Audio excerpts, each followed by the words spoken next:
Hey, we are live. Joey, what's happening, buddy? Good to see you. Good to see you too.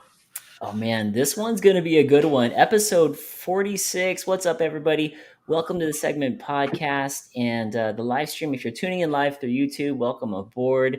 If you're listening to this on Spotify, iTunes, or wherever you download the podcasts, we've got a great one for you tonight. It's definitely one of those ones where I think we need to be a little more aware of these things we call poison sticks or poison noodles, or what else do we call them when we're out there, Joey? Scary sticks, danger noodles. Yeah, scary sticks, danger noodles. Now we've all come across them out on the trails, and or we hope that if we do come across them, we'll know what to do. And our guest tonight is his name is Ryan, and Ryan has a business, and actually a business, and it's a rescue service. It's called Ryan's Rattlesnake Rescue, and you can find him on Instagram and on Facebook, I believe, right, Joey? We found him on Facebook as I well. found him on Facebook and Instagram. And he's a specialist on rattlesnakes, and specifically in the area where I am, Murrieta or Southern California.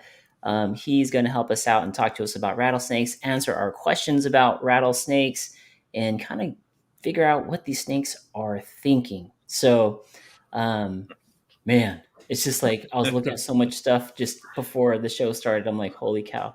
I'm going to have nightmares tonight. Right? So, without further ado, ladies and gentlemen, we're going to bring our guest out. Well, actually, before we even get started, Joey, how's your week been? It's been good? Oh, it's been good. I mean, it started off last week with a great backyard barbecue party. Yeah. And then a very nice sunset ride on Sunday. Calavera, all the legal stuff. Yeah. And then a lot of work, and I'm looking forward to riding tomorrow. Nice. Friday is upon us. That's going to be great. Any thoughts on where you're going to ride tomorrow? My favorite spot, hopefully, out in San Clemente. Oh, yeah. Good buddy of ours should be getting a brand new YT decoy, which that is going to be awesome. I think it's Stormtrooper White as well. Ooh. So that's going to be awesome. Before we get started on the show, too, I did want to say there is some late-breaking news coming out of Sky Park. And I don't have the official verbiage for it, but I see producer Debbie Ko is on, and she was able to give me a little bit of the verbiage prior to the official release of this news. As we all know, Sky Park is up there in that Highway 18 area, and a lot of the forests are closed right now because of the dangers of fires. A lot of the resources are being shifted up north where the fires are ablazing. But Sky Park's doing something really interesting because Snow Summit is closed, Snow Valley is closed.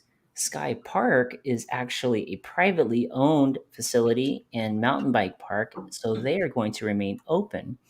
And what they would like to do is something special for the folks that are getting closed out of Snow Summit and Snow Valley. So stay tuned to a release of Sky Park.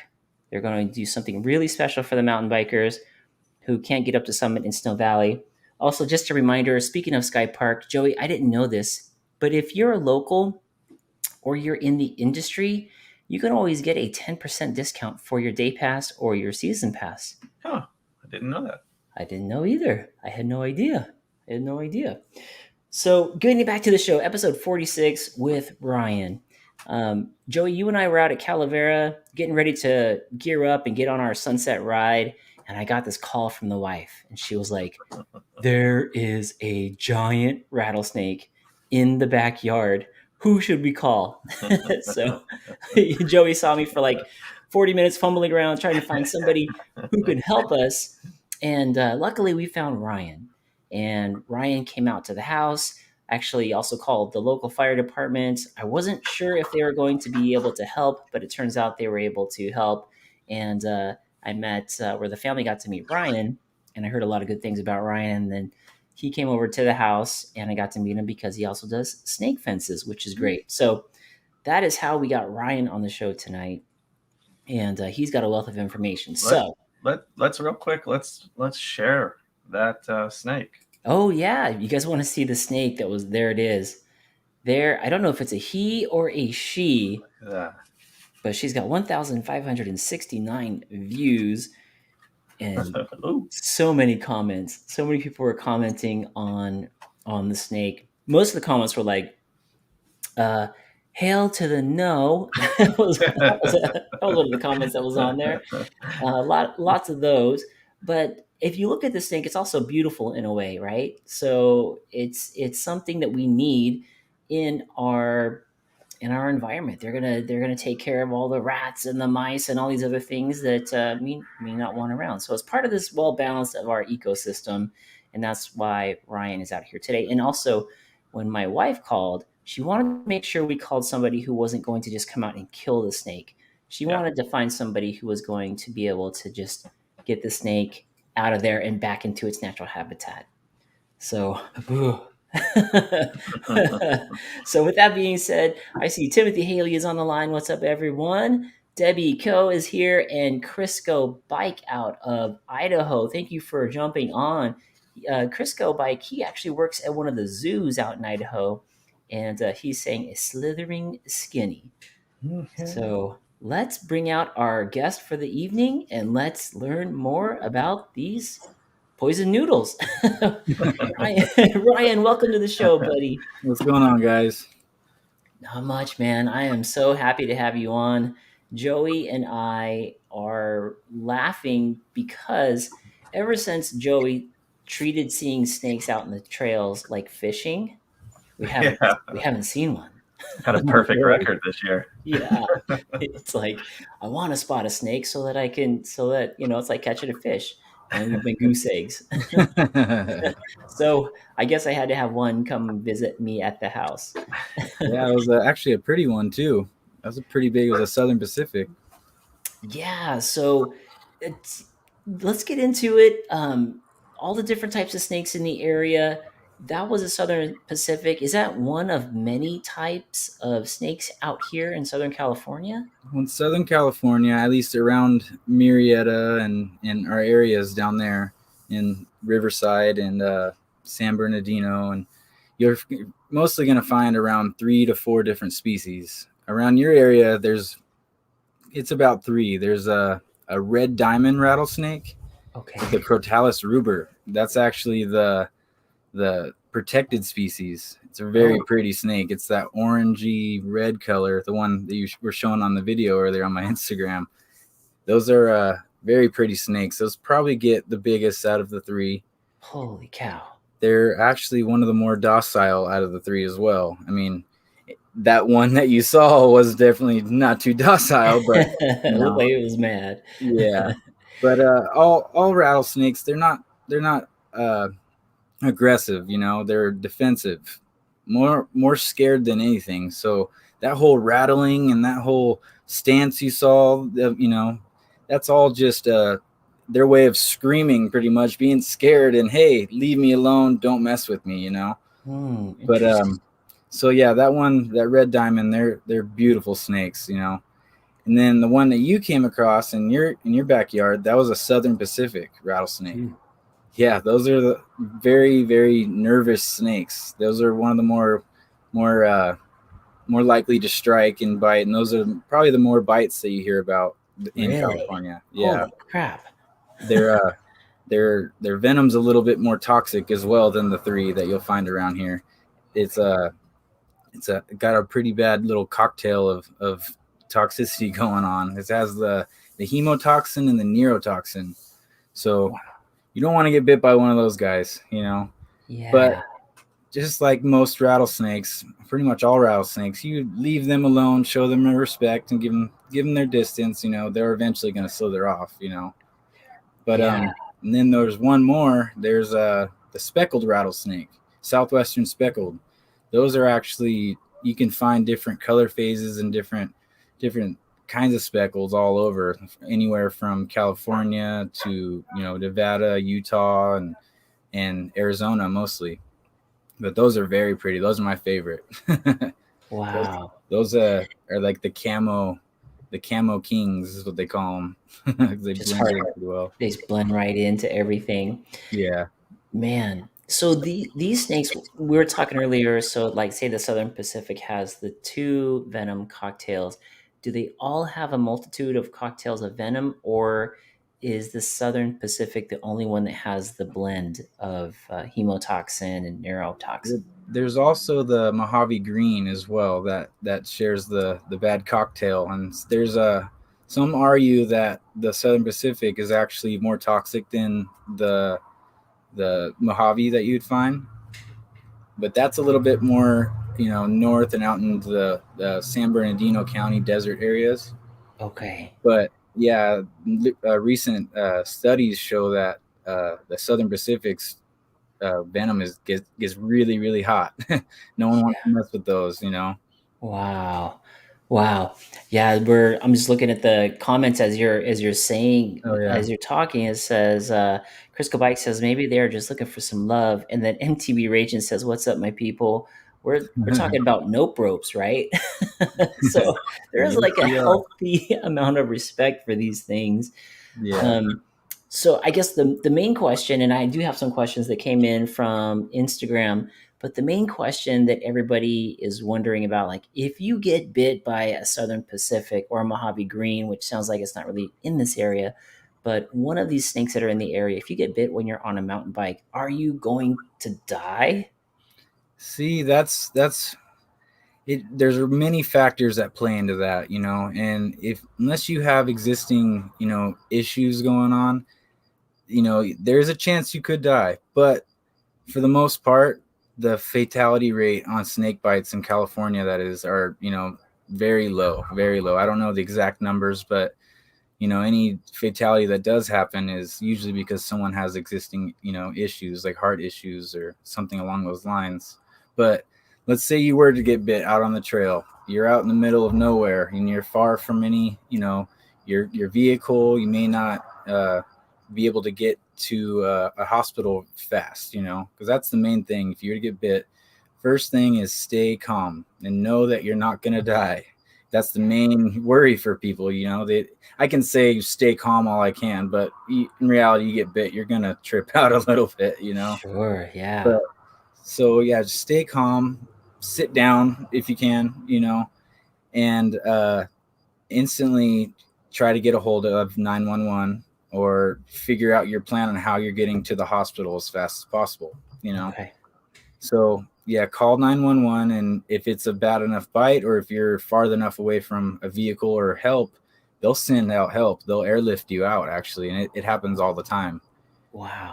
It's a very expensive process, but sometimes very necessary, Yeah.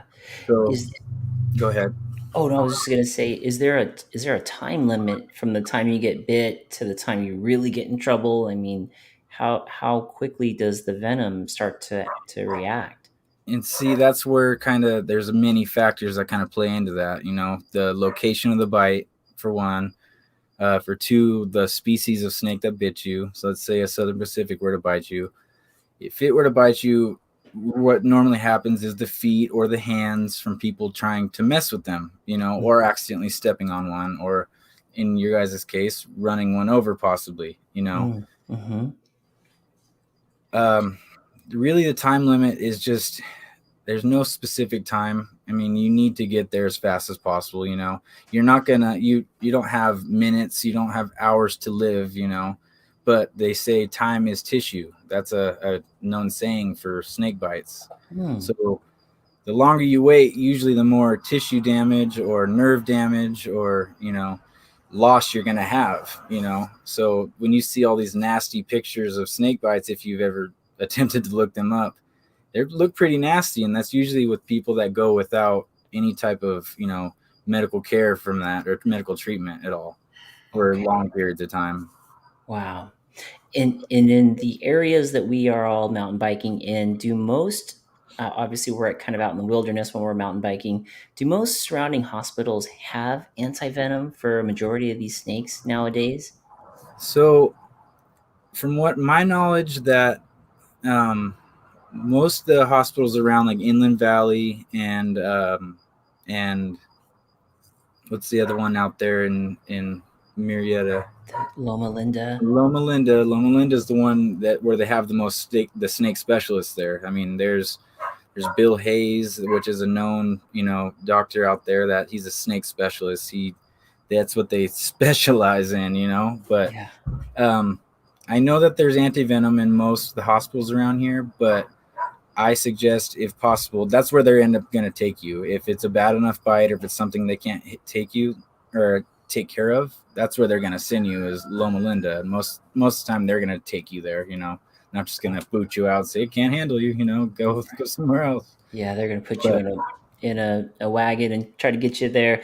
a wagon or a helicopter, who knows, depending on the situation. You know. Yeah, and the good news for a lot of us mountain bikers, Greer Ranch, where a lot of us ride, Oh is right yeah. across the freeway. The 215 is right across. Um, Greer's right across from Loma Linda, is what I'm Oh, trying to say. So that's not too far. Greer is loaded full of snakes too. I don't know if Yeah, you've ever seen any there, but I'll actually go there hunting for snakes, and I'll go out looking for them and photograph them and let them go. But yeah, that place has some really big and really beautiful snakes. That's for sure. that's, oh man, my goodness. We got a couple questions coming in.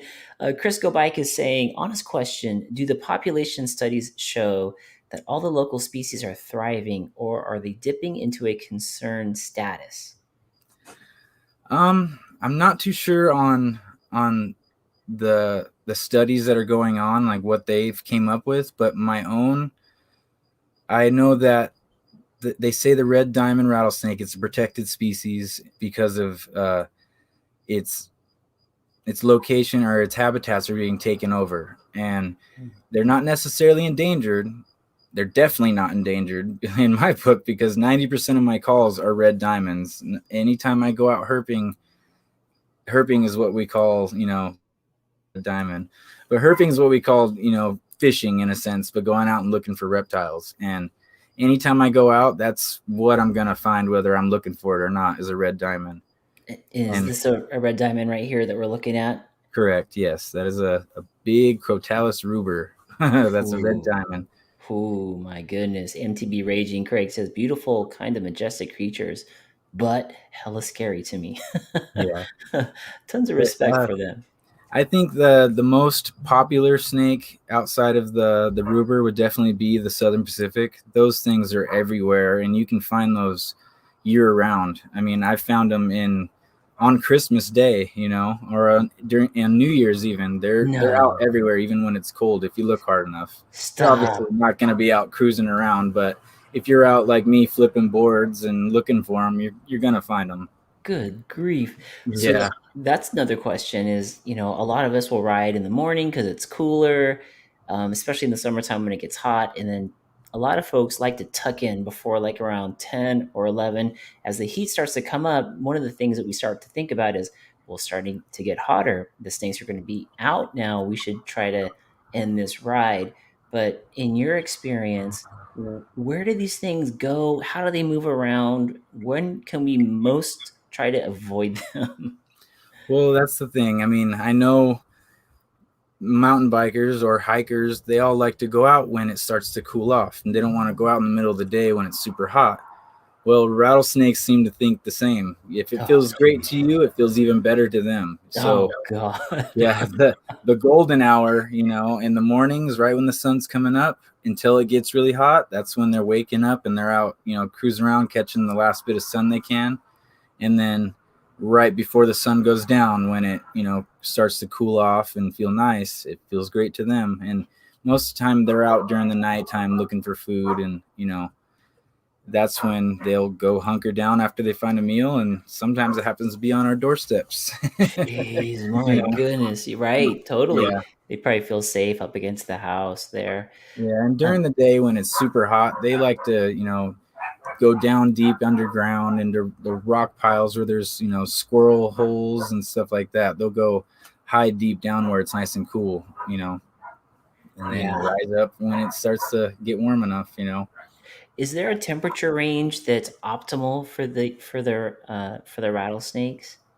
Um, Anywhere usually, I mean, with the Southern Pacifics, like I was saying, it really doesn't matter with them. I mean, they're all cold-blooded species, so what that means is they can't regulate their temps. They go off of whatever the temp around them is. So, and they need that warmth to actually survive, to make their organs work and move and digest food and all. So, anywhere from 70 to 80, mid 80s maybe. Anywhere after then is when it starts to get too warm from them, and they'll seek shade or cooler temps. Okay, So man. yeah, when it feels great, it feels great to them.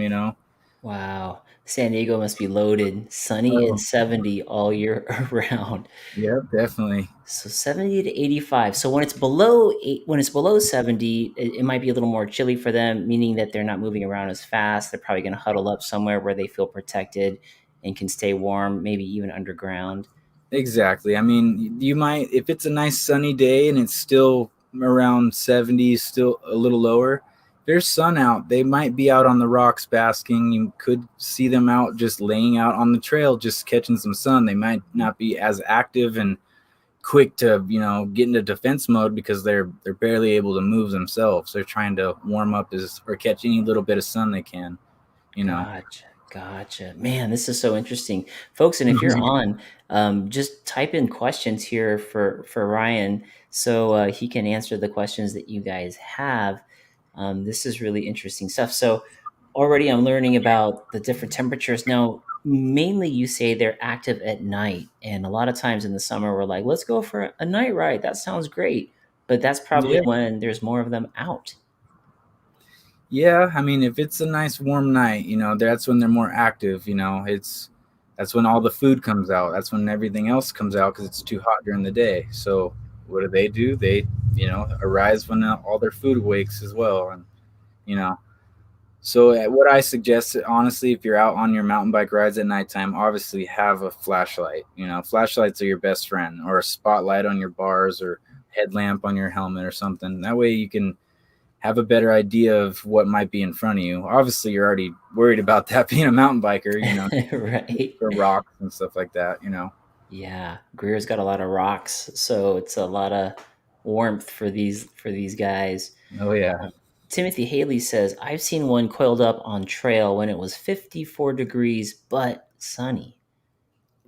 See, there you go. That's the Dang. sunny part. If there's any sun out and they're cold, they're gonna seek some sort of warmth.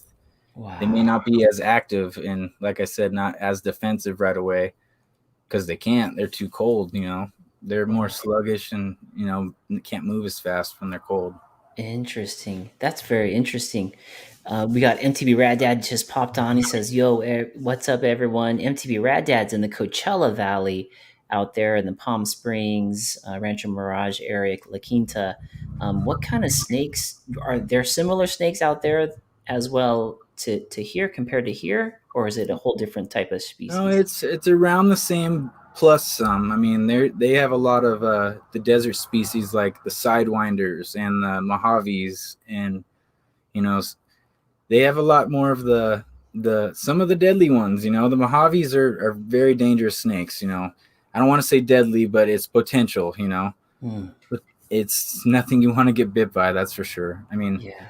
I just had a buddy recently that was out taking pictures in the desert, and he had at least 3 Mojaves that were all in the same little rock pile, and he was on his cell phone, like this, taking pictures, and he's looking at his screen, watching the snake through his screen with his fingers like this. Oh no. And when you're looking through your cell phone screen, they look like they're, pretty far away from you.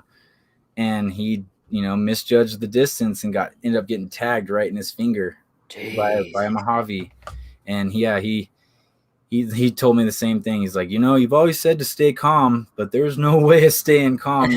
I tried my hardest, and then, once the ambulance driver, not the driver, but one of the paramedics told me, hey, so they had a ride along, I guess, and he was telling the ride along, so this is where we need to control his breathing and watch his breathing, because the venom will actually paralyze his I forgot exactly how it goes. It's, you breathe you don't breathe, or you breathe without thinking, you just Yeah. naturally take breaths. Well, Right. it takes that ability away in a sense. So you kind of forget to breathe in a sense, or you don't have that ability to breathe really, so you need help at that point. And Dude. why this dude's hearing this, he's trying to stay calm and tells right Right. along this and goes, hey man, please leave that part out. Like, I don't want to hear Yeah. this. I'm trying Right. to control my breathing here, and you're telling me I might stop and not be able to. So, Right. There's so but many things on the autonomic nervous system. You got your heartbeat, you got your breathing. There's a yeah. whole bunch of stuff.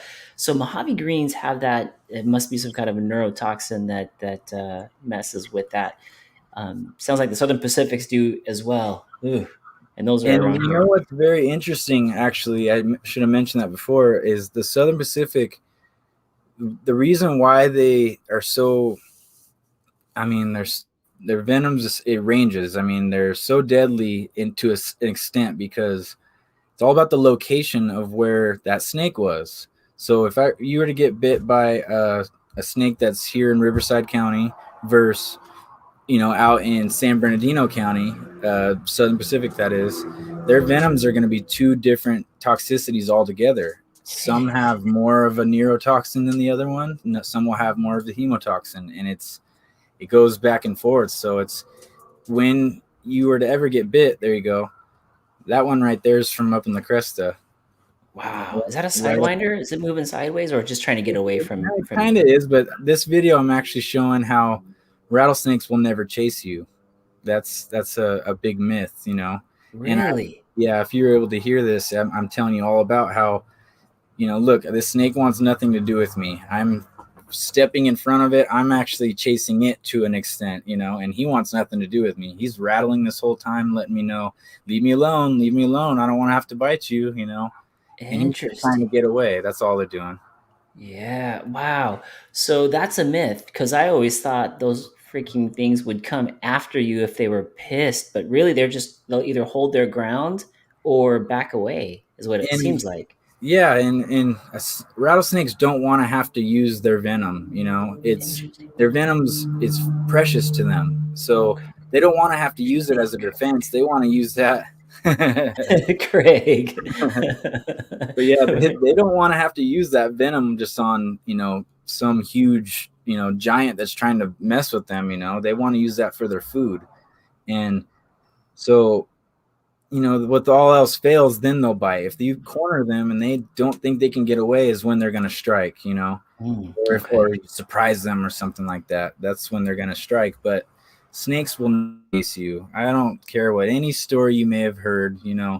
Most of these stories that you hear are told after they're remembering it with their adrenaline running, and they're just that snake struck at me, and that right there was enough for them to say it's coming at them because it moved towards them. And there's many situations where it looks like a snake may be chasing you.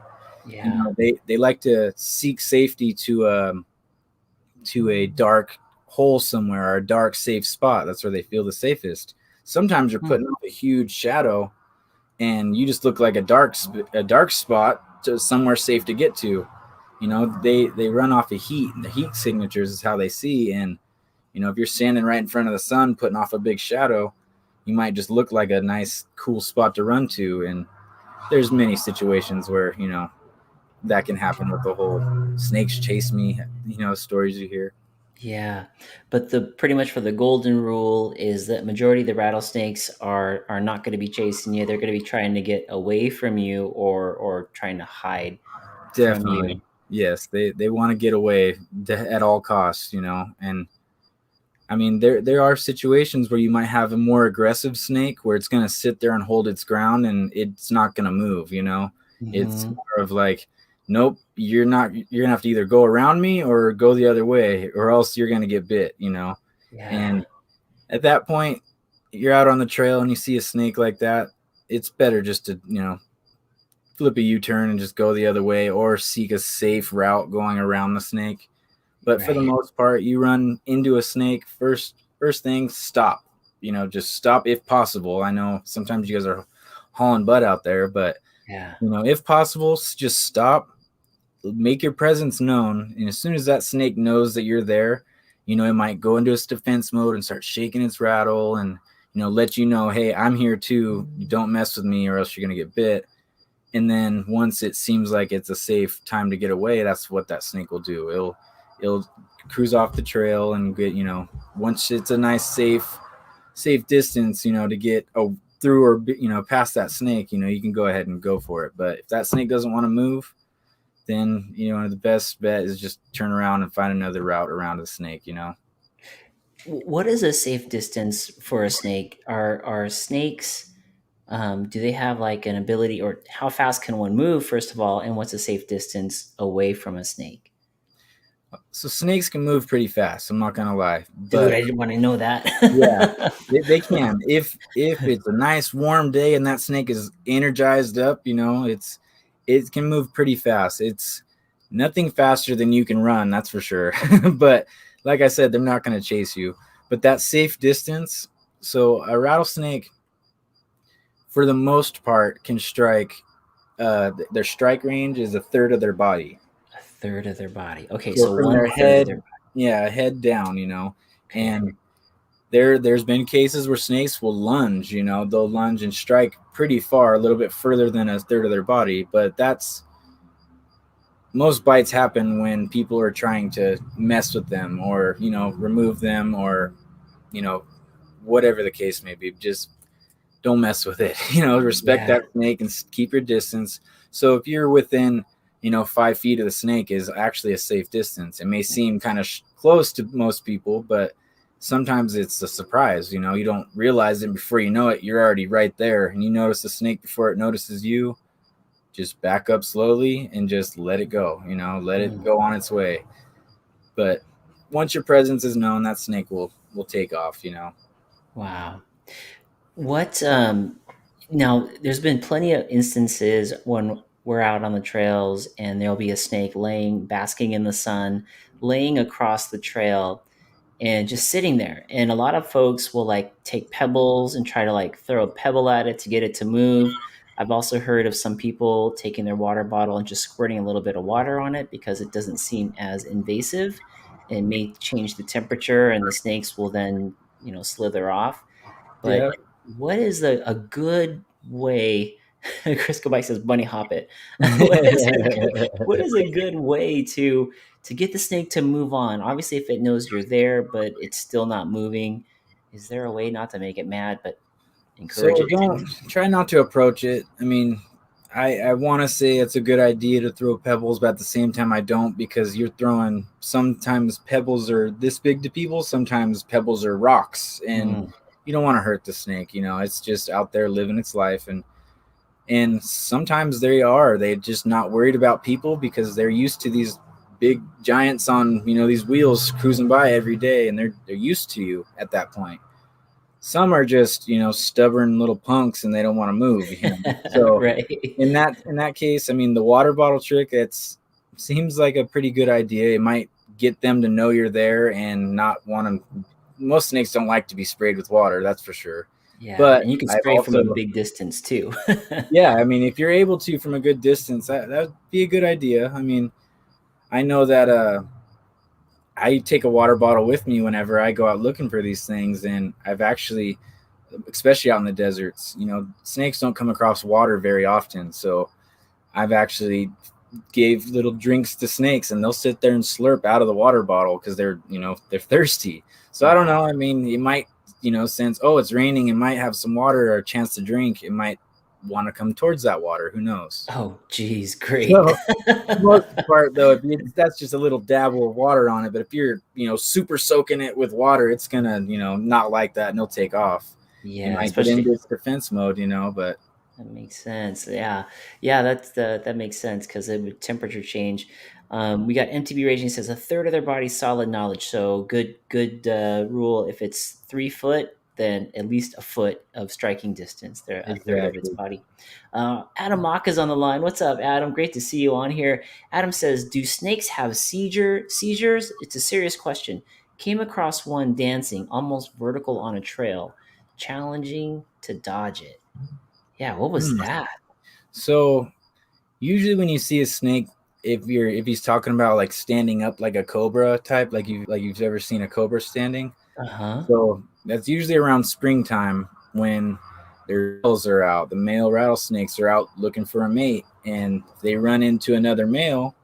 If you've ever seen videos or anything of snakes battling, it's when they look like they're standing up like this and they're wrapping around and just trying to pin each other down. And that's actually like a battle, is what they say, rattlesnake battle. Dude, Adam, Yeah. that snake was gonna try to battle you, bro. Yeah, he was calling you out. So okay, so that's what that would be. That's that kind of behavior Yeah, but the when they're doing. seizure part, I'm not.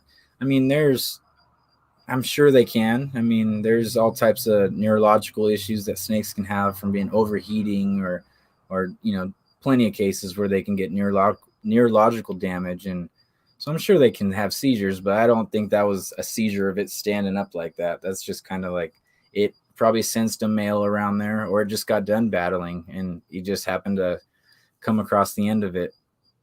Yeah, man, it could be. He says, "I'm losing that battle if it did call him out." So, yeah, me too, buddy. That would be scary. So another myth is baby rattlesnakes. They Oh can't yeah. control their venom, and they are the most dangerous ones. Can you talk to us a little bit about that? Is that a myth? Is that truth? It's a What is that? total myth. I mean, there's parts of that can be true, but I don't understand where that came from, to be honest, because I've heard that growing up. That's what I believed growing up until I was corrected, And baby rattlesnakes can actually control how much venom comes out of each fang if they wanted to. So Wow. they have full control. But let's say the little baby happens to just fill you full of every drop of venom it has. It's definitely dangerous still, but that's equivalent to an average adult rattlesnake bite. So Hmm. it's not really capable of being any more dangerous than an adult rattlesnake. It's still dangerous, and it's nothing to take lightly, that's for sure. But I mean, I've also had a case where I had a call up in La Cresta area, a bit in Tanaha actually, and this lady was raking up leaves in her yard, and she thought it was a good idea to pick up all the leaves, the pile of leaves, with her arms. And when she picked it up, she went to throw it away, and she felt a pinch on her arm, like a pretty bad pinch. So she dropped everything, and down fell a little baby Southern Pacific. Phew. And she went, holy I just Right. been bit. And she definitely had little fang punctures on her arm. And so she didn't feel anything else from there. And that's when she called me, which she probably should have called 911 right away, just in case, because you never know if you have a dry bite, what they call, because some bites from snakes, there's actually a good percentage of rattlesnakes that have a defensive dry bite, and it's like a warning bite where they don't actually envenomate you. So it's just like any other snake that were to bite you. Still hurts like hell, I'm sure, but and that's lady got very lucky. Her Yeah. getting tagged in the arm by a baby Southern Pacific could have been very bad, and she also waited till I got there to tell her, yeah, you've been bit. Right. So there's cases where, I mean, that can happen, where you can get a dry bite and you will be okay. Don't take that chance of wondering whether you got a dry bite or not. It's better just to seek medical attention, no matter what. Okay. That's good advice. So say we're out on the trails, we're back there a couple of miles, and we have just a terrible encounter and we get bit. Do we need to identify the snake? Like, do we need to try to take a picture of it right away, or do we just need to know it was a rattlesnake?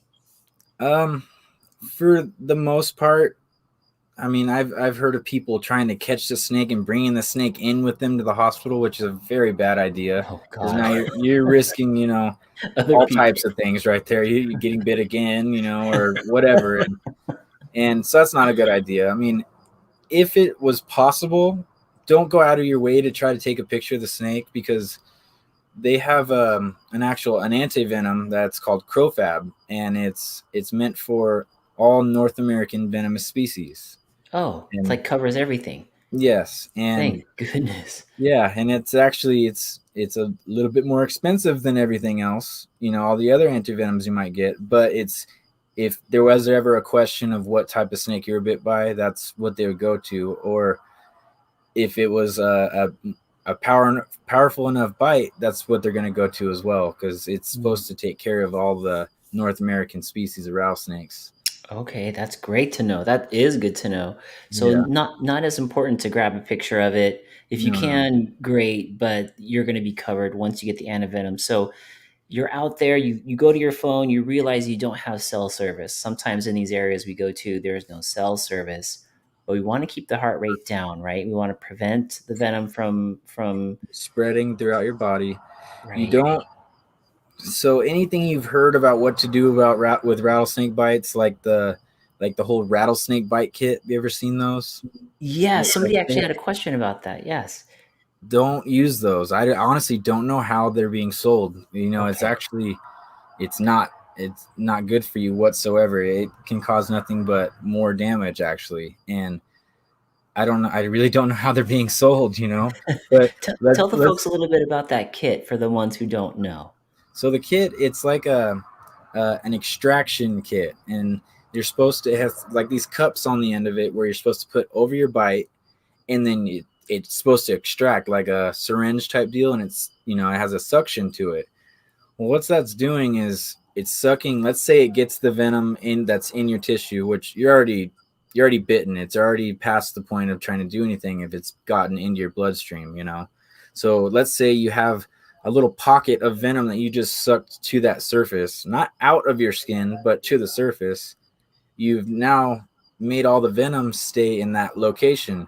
So that Ooh, whole time is tissue that I was saying before, yes. that's where it just intensified because you put all that venom into one location to do damage to that one location. Holy So smokes. Okay. yeah, so the whole tying a tourniquet above the bite, that whole rattlesnake extractor, don't do any of that. That's gonna do nothing but more harm and more damage to the area, and could cause infections. It could cause a whole heap of trouble for you that Yeah. already in.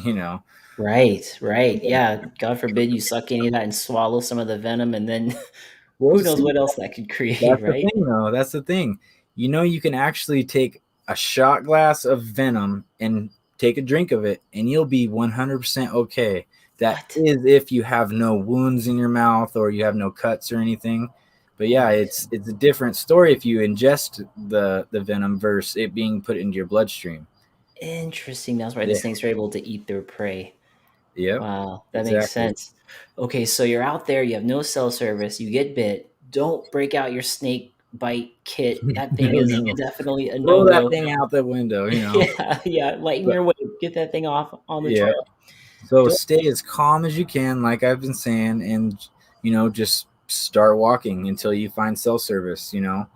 I mean, till you find cell service, till you can get back to your car. You may not have self service yet. Your phone might have died, and you don't have a way of charging it.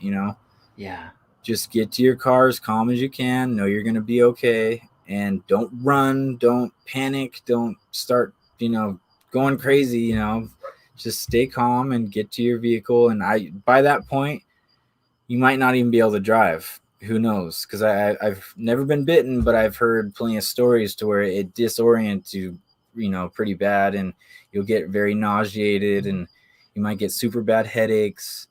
One way to know if you were bit or envenomated actually, and it wasn't a dry bite, is first thing you'll get like a copper taste in your mouth.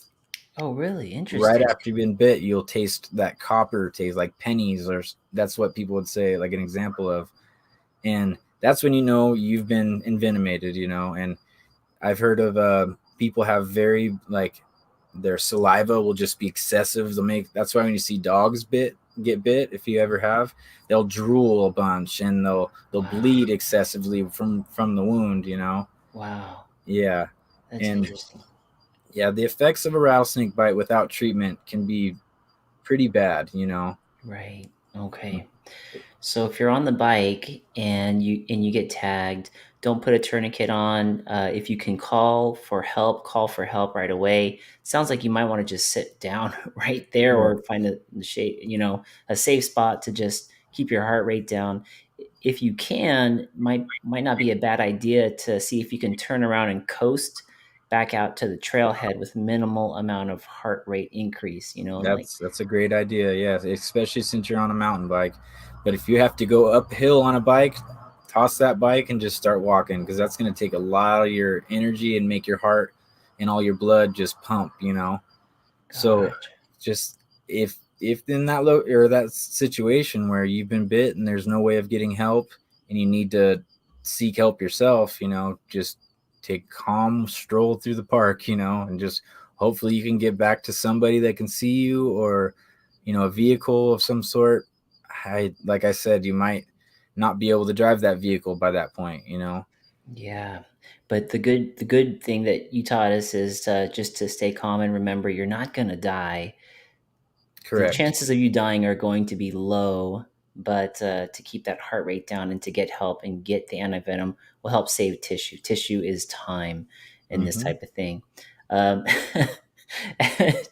Joey Yates says, "Pee on it." Wait, I think that's a jellyfish. That's a jellyfish. Yeah, you don't want to pee on it.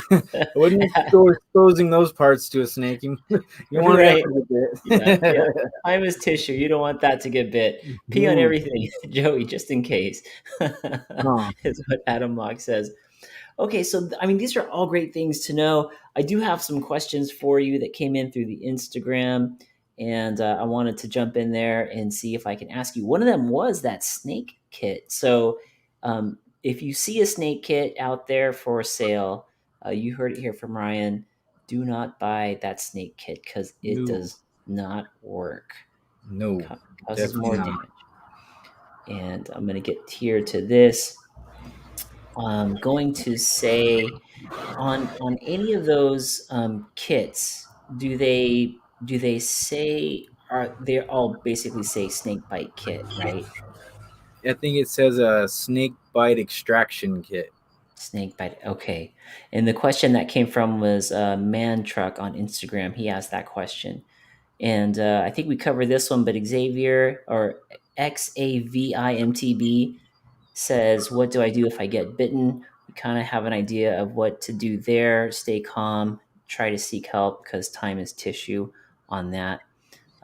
What do I do if I run over a snake? And that's a good question because sometimes, Ryan, we're in a train of like four mountain bikers and we're coming around a corner, there's rock gardens, may not even see it, but what happens if you run it over? What is a snake going to do, and what about the people behind us?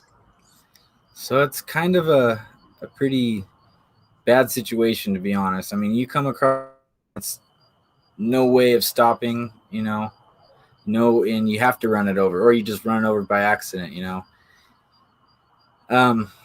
Try to keep your feet up, or something, because that snake is going to want to turn around and bite whatever just ran over him right away.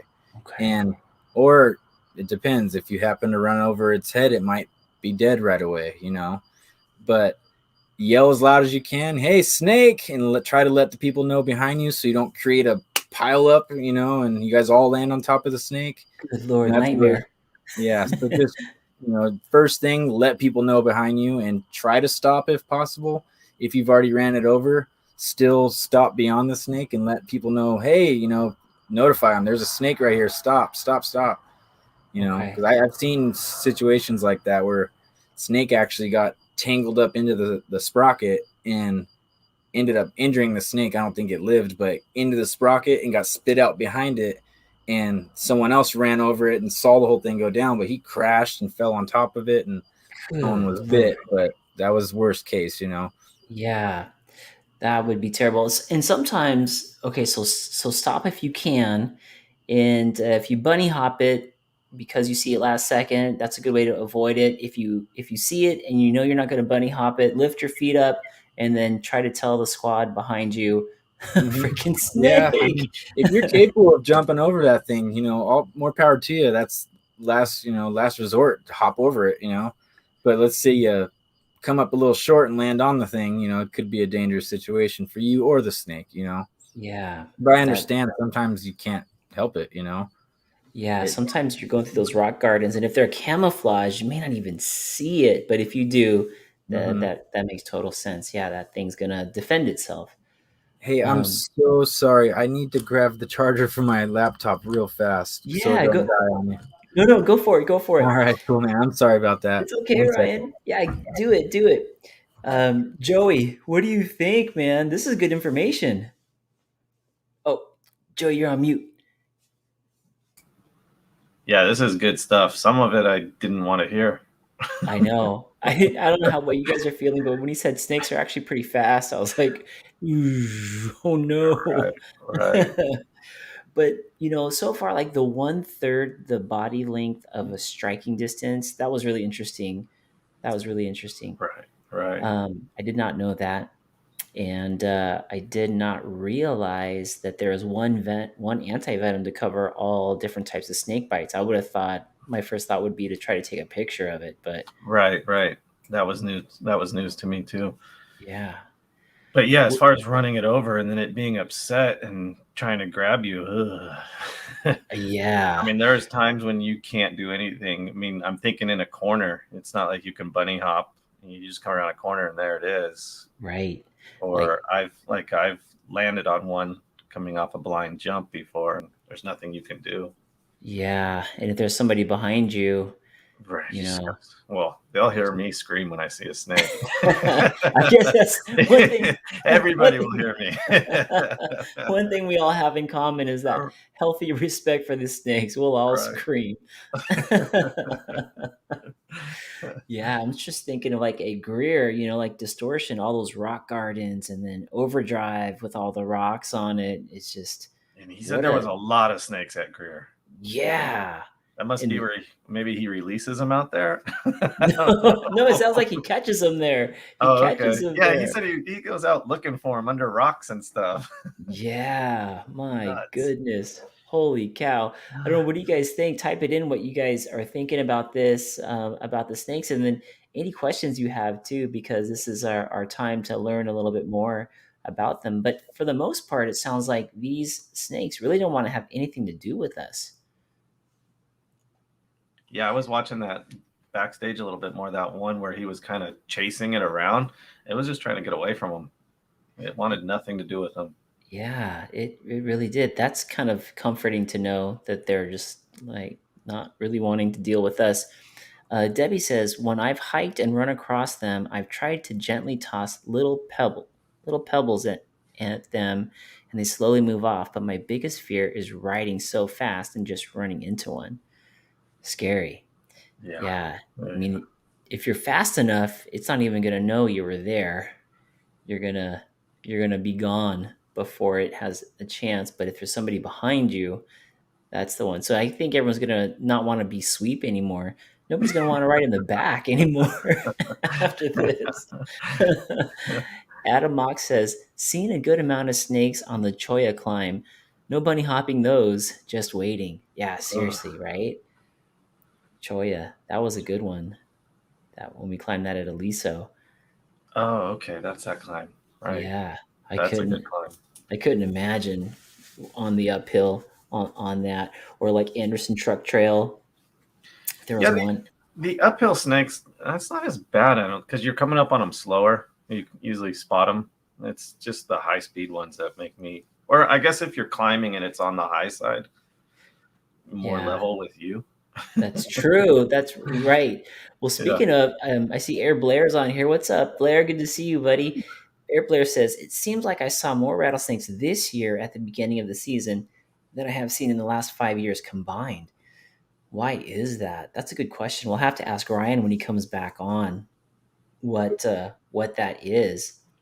And also another good point about the seasons. Like we should ask him about the seasons. It was definitely uncomfortable knowing that the Southern Pacifics are around all the time. Right. So, Yeah. All right. He's back. All right. I'm all bringing right, Ryan. here we go. Ryan's got plugged back in. We'll bring him Man, back sorry onto the about that. show. No, no worries. We were just talking a little bit about the information you gave us that we gleaned from you, and we had a few questions that kind of came in. Air Blair, one of the mountain bikers on the show, actually had a crazy encounter. We were just talking about not running them over if we can, stopping when we can, but try not to crash on top of them. Blair had a moment where he was going so fast, he spotted the snake, and his first instinct was to bunny hop it. And then his second instinct was to stop, but he didn't want to stop on it. So what he ended up doing was sliding to a stop on a steep part of the mountain where his front tire slid right into the snake, and the snake kind of came up like it was going to strike, and his face was right at head level with the snake, Oh, and he slowly started to back away, but it was so dang steep that he slipped, missed his footing, landed on his hip, and slid right back down and bumped the snake again. And the snake still didn't strike him, but that was just one of those crazy moments that you have where your heart's just racing. You're like, holy crap. But Blair, the gentleman that we're talking about, is asking a question here. He says, it seems like I saw more rattlesnakes this year at the beginning of the season than I have seen in the last 5 years combined. Why is that? It's kind of you could have just had some bad luck. I would call it good luck, but you, on the other hand, I'm sure it would be bad luck. This year, actually, hasn't been as many rattlesnakes as there was in the past maybe 2-3 years, and that was because there wasn't as much rain last year. The more rain, the more vegetation, the more rodents, which makes more snakes. So it could have been a mixture of snakes maybe out looking for food more because it's not around, or they just happen to be in that area at the same time you were at the same, because snakes are always there. And to be honest, I'm sure there's been multiple situations hiking or mountain biking, where you've walked right by or rode right by snakes without even noticing them, and they noticed you, but they'll use their camouflage for the most part and just stay there. They don't want to be seen. So Wow. yeah, seeing that many, a lot more this year than you ever have. I mean, yeah, it could be, kind of luck of the draw, or right or wrong place, wrong time, or, many factors play into that. I mean, I have gotten a lot more calls where they've ended up in people's properties a lot more this year. I mean, last year was pretty good as well. But do you remember the year when all the California poppies were out? They Oh, were yeah. Right there crazy. off the 15, it was crazy. People were Oh yeah. stopping everywhere to look at them. I remember It that. was crazy, all right. People weren't thinking at all, and that was right in springtime when snakes are in their full force. They come out, ready to breed, ready to get that first warmth of the year, and they're all out in those poppies. And then all these people are out there laying in the poppies, just taking pictures. And Oh, jeez, my there God. was actually a couple bites that happened right there in Walker Canyon, is Oh, right no. right there off Lake Street. And I went out there as soon as I heard that there was a bite, because I'm thinking, oh, there's snakes there. I'm going to go find some snakes. And, I came across this a couple, maybe they were just, friends, but they were taking photos of this girl that was just laying in the poppies and just, frolicking around in these poppies. And I just, I mentioned, I'm like, hey, you might not want to do that, like Yeah. there's snake season for one, and there's snakes everywhere, especially out in this spot. And there was a bite recently, and this lady didn't want to hear any of it. She already knew everything about it, and she told me, I've already looked around here. There's no snakes. I'm Oh, like, man. okay, I'm just trying to help, whatever. Mhm. If that's the way it is, that's the way it is. I mean, I do kind of have a trained eye for this type of thing, and I'm letting you know that there are snakes around here, and so I can continue to look for snakes right around that area, staying out of their way. And no kidding, within maybe 15 feet of where they were, there was a big speckled rattlesnake, and I calmly picked it up with my tongs that I had, and I went, hey, told you there's snakes. And she was like, oh shit. And they Wow. took off, and I told you there were snakes. Okay, whatever, no arguing Right. with you. Yeah. So that's a good point. When we're out and about on the trails, what is the type of environment that we can start eyeballing as snake environment? Because to the untrained eye, like myself, when I'm out there, if I go off the trail at all, I'm like, this is all snake environment. But is there a particular things I should be looking for, going, saying to myself, like, I'm going to stay away from that, or I'm going to ride right past that? Well, being out in the wilderness already, you're kind of in snake territory, let's say. But for the most part, rock piles, they like to seek rock piles, or brush of some sort, or wood piles or stuff like that where there might be rodents. I know out the Greer Ranch you can see a bunch of like stacked up little woods and twigs and all that stuff that are right off the trail, and those are like pack rats and stuff like that. Those are rodents that make those, which attract snakes. Oh, So interesting. the safest part is just stay on that trail. I know if you go off that trail, you're more likely to see a snake. Yeah. But at the same time, if there were to be a snake on the trail, you would have a better chance of seeing it on the trail versus, stomping through the grass or riding through the grass and the rock piles and all that, Yeah. So yeah, stay on them trails. Yeah. I'm thinking of those moments where I've washed out and gone off the side of the trail. That's Yeah. no control over that, And I may have come off the wrong way about all these snakes, and there's really nothing to be afraid of. It's easy for me to say that, obviously, than someone that doesn't deal with them. But really, snakes aren't out to kill you. They aren't out to bite you. They just want to live their life, and they don't want anything to do with us. We Yeah. choose to go hiking, or we choose to build our homes right on top of their homes, and we just need to learn to coexist with them, and you Yeah. stay out of their way, they'll stay out of yours, and just let them go, and they'll be fine. I like They're, that. they're beautiful animals, and they really are a huge part of the ecosystem. And I'm not trying to scare you guys into thinking that snakes are everywhere. Don't do anything without worrying about a snake being there. I'm just there to try to spread a little bit of knowledge, so you guys aren't as afraid. Sometimes, or some people, there's no making that fear go away. I can't do it.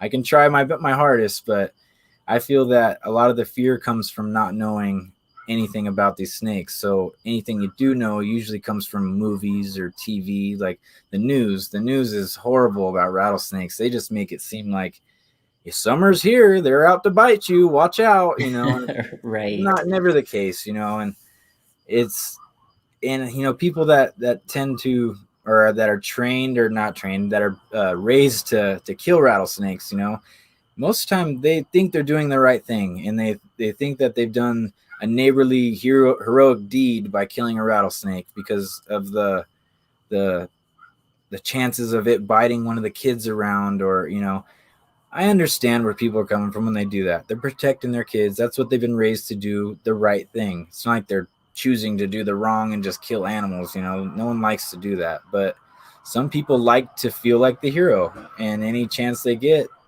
of seeing a snake is, let's kill it. And that's the wrong way to go about things. And that's why I try to spread my knowledge and provide my service, of there's another option to go about having a rattlesnake on your property, or anywhere where it might be a threat. Instead of anybody or anything getting hurt, call a professional, and have them relocate it, without anybody getting hurt. And don't attempt to remove it yourself. That happens. I had a person last year, or this year actually, out in Sycamore Canyon, and the security guard there in that area did what is it called? Like, it's the live like this, in a sense, but everyone can join. I don't know, not a podcast, but it's kind of, I forgot what it's called. But anyway, he was telling people about me and what I do to relocate them. And there was a guy on there that was kind of, I don't care, I'm killing them no matter what. If they're on my property, I got it handled. And no kidding, a week or two later, he had that experience where he had a rattlesnake on his property, and it was next to his barbecue. So what does he do? He takes his barbecue tongs. Back up, kids, I got Barbecue this. tongs. Oh my Yeah, god. which are usually maybe like, that long. Right. He thinks he's gonna pick it up and remove it that way. What happens? He got tagged, and he got tagged pretty good. And the news came along and blew it up like there was some aggro snake that was out to kill everybody. And they actually had animal control show up, and animal control caught the snake and killed it. They said they killed it because they were afraid of it, because of how aggressive the snake was. It was gonna, if they released it, it was gonna come back and kill somebody else or something. The guy was fine. A week later, I guess he was released from the hospital. It was serious, but he was okay. He was completely fine, lived to tell the tale, And So what I'm getting at is don't try to remove a snake by yourself, especially if you don't know what you're doing. Leave it to a professional. Either call me or someone in your local area. I know there's people all over the place that do this type of thing. Most of them are free. Some of them will charge. Um, I know I try to provide a free service. You know, I sometimes there's people out there will try to uh, take advantage of people's fear, you know, and they'll overcharge for some things, and I don't agree with that. But that's a whole nother story, you know. Yeah. That was a great thing about reaching out to you, Ryan. Is I know my wife, when we had the Southern Pacific rattler in our backyard, my wife wanted to make sure that we found somebody who wasn't going to kill the snake. And your service was a great one because you came out, you were really knowledgeable about the snake, you didn't want the snake to be harmed, and then you just didn't charge a thing. But thankfully, you were able to accept the tip, which was great on that behalf. But yeah, I mean, if anyone's out there and they want to get more information about rattlesnakes, maybe dispel myths, Ryan, where can they best reach out to you? Where can they get a hold of you? So I do have a Facebook that's for Ryan's Rattlesnake Rescue. I do have, and that has most of my contact information on there. Um, Instagram, you can get a hold of me as well. My name is Ryan Jessup, you know, and um, I do have business cards that I've given out. I don't have any on me at the moment to display that, but Facebook would probably be your best bet, to be honest. I Ryan, mean, Ryan, I know Rattle. you put in Facebook, you put rattlesnake removal, and there's a couple people that'll show up, and I should be on there, you know. Yeah, we did see that earlier. Joey had popped one of those up earlier, and we had seen that. So, um, yeah, I think Joey's going to bring that up right now. There it There is, you go. Ryan's Rattlesnake Rescue. And the phone number there is 951-329-0807. Again, 951-329-0807. What areas do you cover? I pretty much cover all of Riverside County. I've gone into San Diego County, but I do have other snake removals in that I will branch out to if it's somewhere that I can't get to in a reasonable amount of time. Because sometimes my phone's blowing up off the hook, you know, and I can't be in 40 places at once. So luckily, I do have other people that help me out with that type of situation, and I'm able to get them out there in a timely manner and, you know, get that snake off the property and have everybody be back to feeling safe again, you know. Nice. And then Adamok just put on Insta at Jessup13 is your Instagram handle on that. As far Thank you. as all of us looking at snakes in that fearful lens, but you see snakes in a beautiful lens, that they're beautiful creatures, part of an important part of the ecosystem. Tell us a little bit about why you think the rattlesnakes are beautiful. What like the benefits that they provide to us as a human species. Well, first of all, I mean, I love all animals, you know, but rattlesnakes in general, they're just an amazing creature, you know. They are the survival of the fittest type of animal. They got the all these traits that can, you know, have helped them survive for years and years and years. Like their venom is so powerful. It's not only a bad thing, but yet it's used for tons of different, you know, they use it for cancers. They use it for different, oh, sorry, one second. No, but they'll use it for different, medicines for all different types of situations. You know, it's Wow. all reptiles have always kind of, you know, got me going. I love reptiles. You know, I have a bunch of my own as well.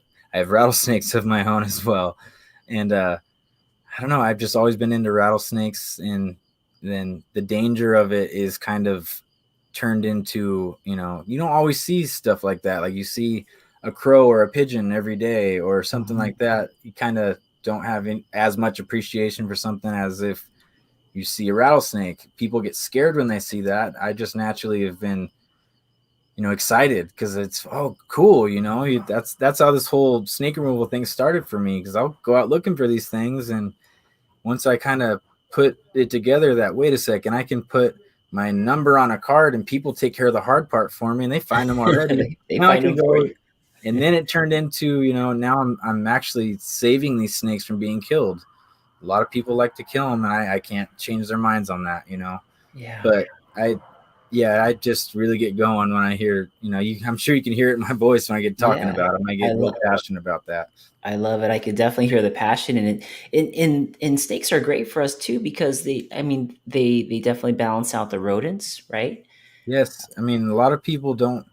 Most people don't know of the issues that we would have if we don't have snakes, because we have snakes. There's a lot of sicknesses and there's a lot of diseases that rodents will carry, and if we were overran by rodents, it's not a good thing. People think just because they got a little mouse problem, is the extent of it. But imagine hundreds and thousands of these things everywhere. It Yeah, would be an issue, and you don't want your house covered in snake or in mouse feces and stuff like that. sure, And exactly. there are other predators that feed on mice as well, but snakes, they say you take out one snake from your property, say you were to kill it or have it removed, you've just let, I don't know exact numbers, I'm sure somebody else might, but you've let a whole, family of mice and like times 10 of, living now on your property that aren't going to be killed. Wow. And that's just, they balance out everything in the whole ecosystem now, and the issues that we were to have, no one really knows, or they don't understand what issues we would have because of snakes, and no one needs to actually go through that and have that realization of, oh, no more snakes, now we got an issue, oh, we shouldn't have killed them all. I don't want Right. that to happen. Yeah. So one of the beautiful things is helping decrease the rodents, which will help decrease sickness and disease.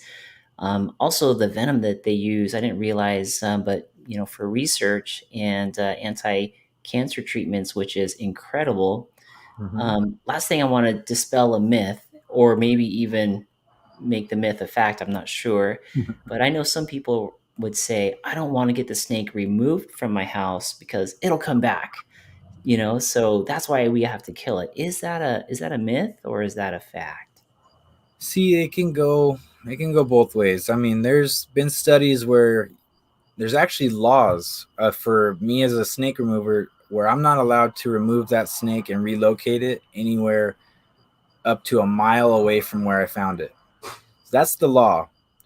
I try to obey that law for as most as I can, but for my own experiences with snakes, and I try to take the snakes to uh, not nearby, but an excluded, away from people, away from any roads. I have my own personal, secrets places where I'll take these snakes, and you can't just put any species anywhere you want. That's for sure. Hmm.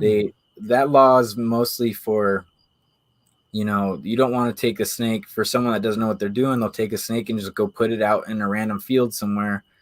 They say that snake will wander the rest of its life looking for home, and won't eat or drink, and will actually end up dying.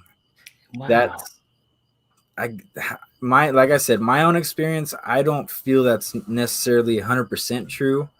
I'm sure it can be if you're putting a snake somewhere where there's no food, for one. You're putting it in another location where there's not the same species around there. There's not a safe cover for them. They can't get away and hide somewhere.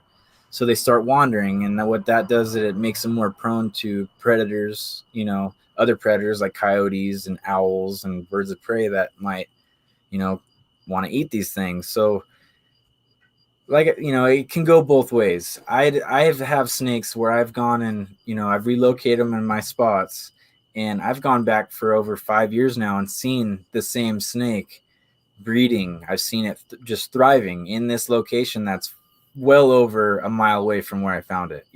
Okay. So So not necessarily going back to the residence or the backyard that it was taken from, but it see can that find. it can if that's where the snake's home is, if that's where its den site is, the snakes go back to the same den site. They all try to go to the same location every winter. They Wow.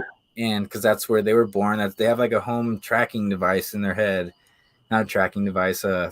What's the word I'm looking for? Like Yeah, like a a GPS yeah, almost. GPS. Yeah, it's where they know where home is, and they will go on this big circle all year and keep going in that circle, getting food or a mate or whatever the case. And then when it starts to cool down, they all end up going right back to home, to where this hole is, where they know it's warm, they know it's safe. And sometimes other snakes will, other species of animals will share dens. That's another interesting fact. But Wow. yeah, snakes will tend to go back to their homes. If that home is on your property, don't necessarily kill it or have it killed. I mean, you can still remove it and that snake can still thrive in a different location, but leave that to a professional to Yeah, take care of, for you. that's So good yeah, it's to know. not necessarily a myth. Snake could Okay. have been wandering and found itself on your property. It's never been on your property before. It was just part of that circle, and something made it veer off that circle and ended up on your property. Food, whatever the case. Right. So it can be moved, within a mile and never end up back on your property again. It was just certain situations, that made it end up on your property. Yeah. And a mile is pretty far if you have no arms and no legs. Yeah, That's what I definitely. want to think, anyways. That's Yeah. pretty far away. So, well, we're about an hour 15 in, Ryan. I did want to also have you share. I know you have snakes, and before we end it, I don't know if you wanted to share a couple snakes with Oh, sure. us on the Yeah. podcast, but please be careful if you're handling them. Always. Okay. Yeah, I treat everything with safety around here. I don't try to take any unnecessary risks. There we But yeah, go.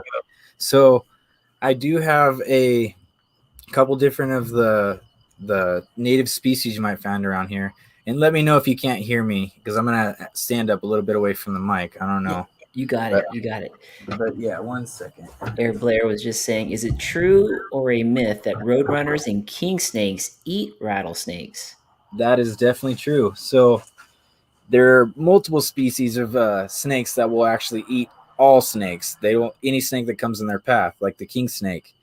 It's why it's named the king snake. It will eat not only rattlesnakes, but any snake that comes in its path. It's pretty interesting as well. They're immune to rattlesnake venom, so they won't Whoa. constrict it. They're just a lot faster than that rattlesnake, so they'll bite it and start eating it whole right away. And that's, Holy crap. as some people have come across that out in the wild, and it's pretty interesting to see, to be honest. Might have to see if we can get some king snakes out there at Greer. Yeah, I actually have people that try to tell me, I'll pay you to catch king snakes and release them on my property, and I can't do that. But Right. good idea, but.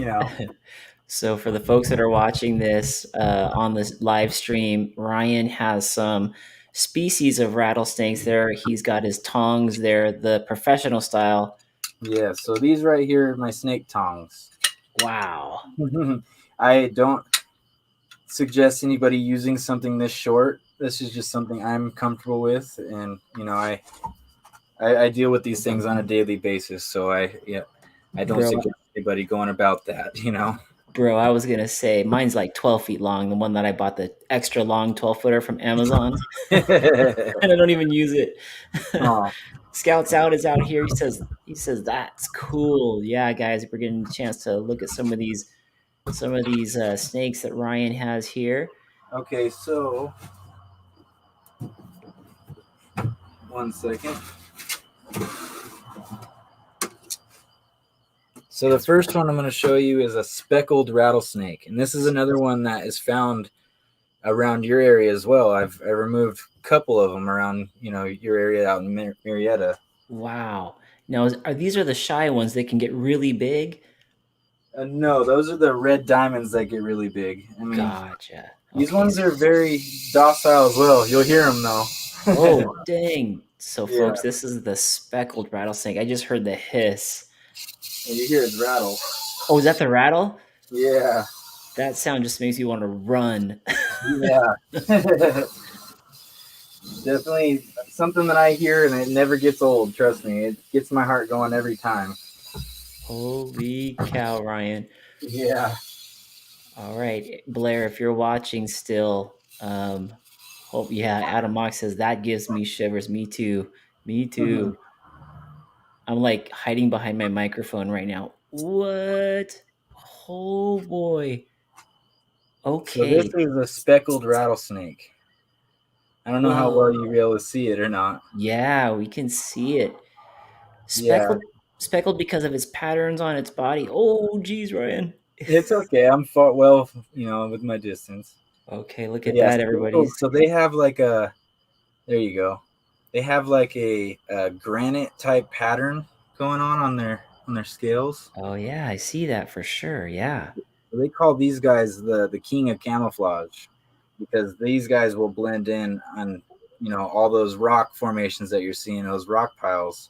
They'll Totally. blend in. You won't be able to see that thing at all. Oh, that could be And an each oof. snake will actually the color phases will determine where they're actually from. So like the red diamond rattlesnake, that's more of the reddish clay like ground that you might come across, and or red rocks or something around the that type of. So that one was like a gray color. Yeah. So Looks just like the rock gardens at Greer. That light yeah. rock color. So this And is the okay. same style or same kind of rattlesnake, but a different color phase. Whoa. Yeah, he's got more of like a reddish color to him. Oh yeah, I see that. Yeah, They he's look really so pretty. docile. They're just kind of chilling. Yeah, and for the most part, that's what I mean. These snakes are because they've been in my care, but speckled rattlesnakes and the red diamond rattlesnake, they're actually more docile than the Southern Pacific. Whoa, look at that. Look at Mm-hmm. that. I see Joey in behind backstage leaning way back. Like Whoa. whoa. That is a cool shot. Wow. Yeah. So yeah, that's your speckled rattlesnake. Okay, so those are both speckled rattlesnakes. Yeah. I see Air Blair with the eyeballs there. So that's the Debbie with the cat. probably the more rare of a species that you might come across. Okay, so those They're are harder to find then, huh? yes, Just because they're definitely. so camouflaged. Yeah, Ooh, but what is they're that? What's loud. making that? Oh, that's the speckled. That's the rattle. Oh yeah, that's the rattle, all right. Whew. Uncaged MTB says my feet are off the ground right now. Dude, mine too, bro.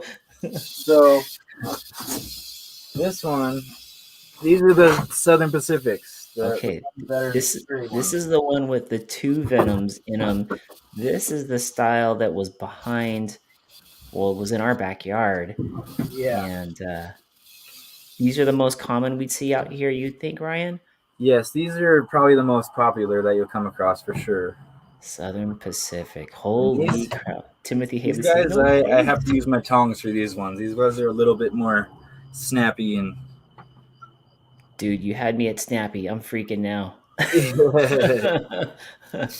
Okay, Southern Pacific. Here we go. Joe, you want to give him a full screen on that? Whoa, dude. Oh, he Yeah. is snappy. Look at that. Oh yeah. Holy, that's a big one. Yeah, he's good, got a good size to him. Wow. I see him arching it back like that. That's that like that 1/3 body Oh striking yeah. thing. Okay. There you go. Oh wow, what a shot that is. Yeah, so you see the brown, like the brownish and the diamond pattern you got on him? Yes. Hold on, let me get him in a more comfortable Yeah. position. No, do what you got to do there. Holy cow, the show just got crazy. Yeah. So the And I grab. Southern Yeah, so that Pacific. was one. I have another one that's in here. This one's they'll come in a little bit different colors, it's what's another amazing thing about them to me is the location will determine the color phase that they are. Really? So that one is one that came actually from your neighborhood. Wow. Wow, that kind of like a little greenish, huh? Yeah, it's got a green tint to it, kind of. That is And then insane. Yeah, EMTB there's said the that same thing. rattle. Wow. So yeah, rattles. Does that tell us how old That's this actually another myth that it people is? have been told is, each year or each rattle represents a year. Well, Not necessarily. I mean, a rattle is really every time they shed their skin, they gain a new rattle. So Whoa. some snakes can be eating a lot more than others, Okay. so that means they're going to be shedding their skin a lot more. And so if they're eating very good, what does it say? Oh, Debbie says this show just got more intense than an Animal Planet show. No kidding, Debbie. I hear you. Well, that's cool. That is cool. But yeah, Woo. so I mean, some snakes can live in a well-populated area full of rodents and are eating very well, and actually will shed their skin more often than others. Okay. So it can have more rattles than others and actually shed up to maybe 3 times a year. So now that just added, onto that whole every year is or every rattle is a year. Yeah. So it's true. It's a better way to have an idea of how old they are. Not necessarily exact. You know, in captivity, they're actually, and when people have them as pets, I know not too many people understand why, but they're eating weekly, once a week, all the time, and they're getting healthy and they're getting fat. They're actually, you know, they'll shed their skin maybe 3-4 times a year. So, you Wow. know, compared to the one out in the wild, their rattles, I've seen them. Actually, I have one right here. Wait, a rattle or a snake? A rattle. Okay. Geez. This is a rattle from Okay. a speckled rattlesnake. And Wow. that's an old snake right there. Wow. And as you can see, I don't know if you can see or not, right Yeah. on the end, it's actually had rattles that have been broken off. So Whoa. this rattle was probably in the end, maybe that much longer.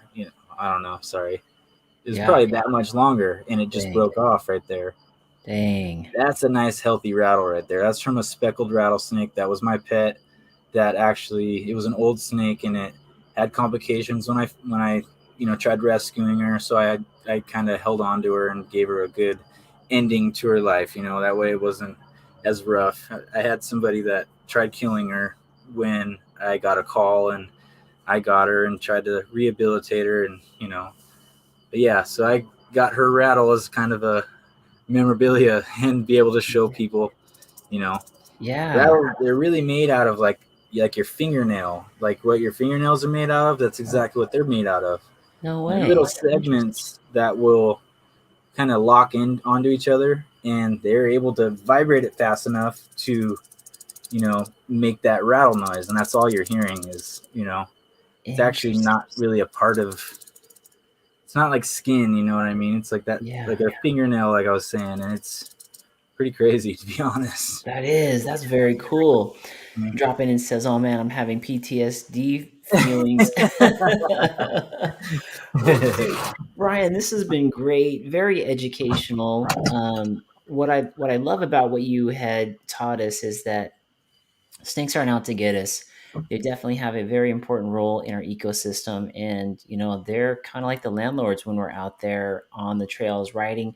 And when we're out there, they're not really trying to chase after us. They don't want anything to do with us. They even have their own little bell, that rattle, to kind of warn us that they're around, and they just want to be left alone, which is great. Air Blair says, "Raise your hand if you'll be looking under your bed tonight before you go into bed." Also.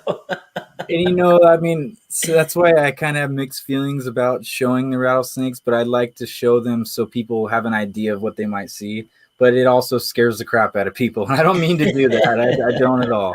I'm not one to No. try to show off, hey, look at my snakes either. That's not me. But at the same time, I want you to see what you might come across. And, I should have did a little like trivia, like what type of snake is this after what I've Yeah. told you, but Yeah. I'm sure you guys got a good idea. Yeah, I mean, that helps. There's 3 in the area that if we do encounter or have a bad encounter with, we could at least tell the folks at the hospital, well, it's either a speckled rattlesnake, it was either a Southern Pacific, or the third one was the red diamond.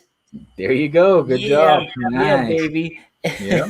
Hmm. So, EMTB A-Rod has a question here upon closing. He says, "Is there anything protective we can keep on us when we're out there?" Um, protective wear or? protect. I mean, you can't really carry an anti-venom on you. A lot of people ask me, do you carry anti-venom on you when you're out Oh, doing this stuff? that Or was actually a question from MTB from Frankie. Send it, Frankie. So, yeah. So, can you get so that over the counter? No. no, and you can't get it over the counter necessarily. I mean, I know that there are snake handlers out there and venomous snake keepers that will have that on hand, but there's not.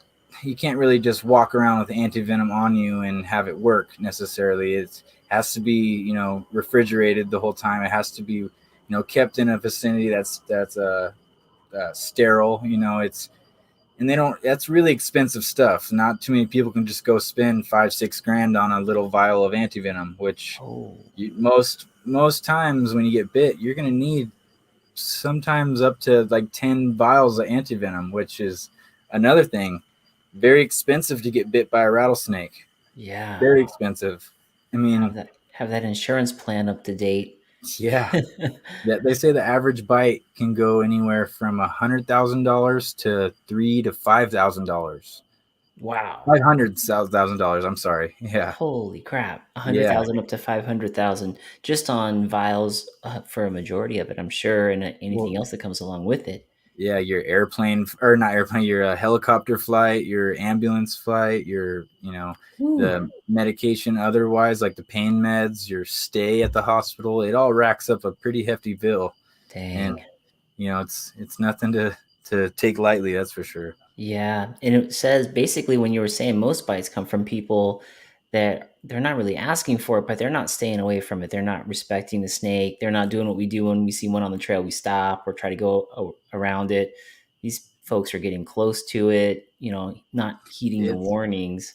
Yeah, that's exactly it. Most of the time it's people that are going out of their way to mess with the rattlesnake, poke it with a stick, get close to it, not respect this thing and give it its distance, and just kind of wait for it to do its thing and go off. And if not, go around it or go back the other way. And Mhm. just show respect and appreciate the animal for what it is, and from a safe distance, and let it go on its way, and you'll be all right. I mean, really nothing to Nice. worry about.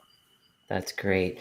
Well, ladies and gentlemen, for all of you who are in the audience watching the live stream or listening in on iTunes or on Apple Podcasts in the future, hope this was helpful for you. Ryan, is there anything else that you'd like to say? Oh, let me also add, if you're in the Murrieta, San Diego, Orange County, Riverside area, and you want to reach out to Ryan he also does snake fencing, and if Oh he can't yes. help you out, he would know somebody in the area, but he also has that as a service that he does. And if you're in the area and you have a snake in your yard and you want somebody to come take him out, Ryan will come and get the snake, and he will actually do it free of charge. You can tip him, what you feel was important for him to do the service, but it's all free of charge. He just really cares about these beautiful creatures that still scare me, but not as bad anymore. This has been very That's good, good. Ryan. That's all I'm trying to do out there, and I really do appreciate you, inviting me onto your podcast and giving me a chance to kind of spread the knowledge and, answer these questions. And it's something I truly, it's my passion, and I really do appreciate you having me, come on here and be able to spread that my love for rattlesnakes. Awesome, man. I love it. I love when I meet people that are passionate about what they do.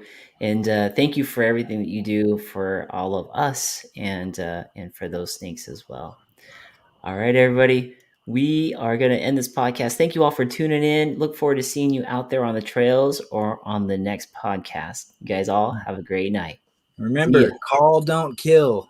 Call don't kill. There Call you don't go. kill. All right, man. Thanks, Ryan.